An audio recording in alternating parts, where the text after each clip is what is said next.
আপনারা জানেন, আপনাদের মনে থাকবে মুর্শিদাবাদে যেভাবে আমরা দেখেছিলাম, জাফরাবাদে ওয়াকআপ ইস্যুতে যেভাবে পরিস্থিতি উত্তপ্ত হয়েছিল এবং বাবা ছেলের নিহত হওয়ার ঘটনা, এবং সেই ঘটনায় আরও একজন গ্রেফতার হলো রাজ্য পুলিশের এসটিএফ এর জালে ইকবাল। জগদ্দলপুর এক্সপ্রেস করে বাড়ি ফিরছিল ইকবাল, সময় ইকবালকে গ্রেফতার করে এসটিএফ। আমরা কথা বলবো, আমাদের সঙ্গে টেলিফোন লাইনে রয়েছেন আমাদের প্রতিনিধি মোহাম্মদ রফি। রফি, মূলত এই ইকবালের বিরুদ্ধে কি অভিযোগ উঠছে?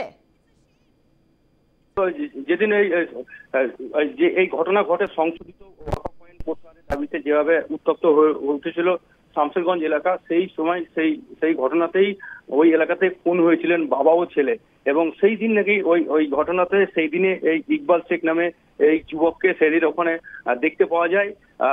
সেখানে পুলিশ সূত্রে যেটুকু জানা গিয়েছে, সিসিটিভি ফুটেজ থেকে সেই ইকবালকে দেখতে পাওয়া যায় যে সেখানে ও ছিল, এবং তারপরেই তার খোঁজে ইতিমধ্যে পুলিশ তার সঙ্গে এসটিএফ তার খোঁজে তল্লাশি শুরু করেছিল। এরপরেই তাকে গতকাল তাকে হাওড়াগামী যে জগদ্দল এক্সপ্রেস, সেই এক্সপ্রেসে চড়ে সে বাড়ি ফিরছিল, এবং সেই সময়তেই স্টেশনে তল্লাশি চালানোর সময় ইকবাল শেখকে নজরে আসে এবং তাকে গ্রেফতার করা হয়।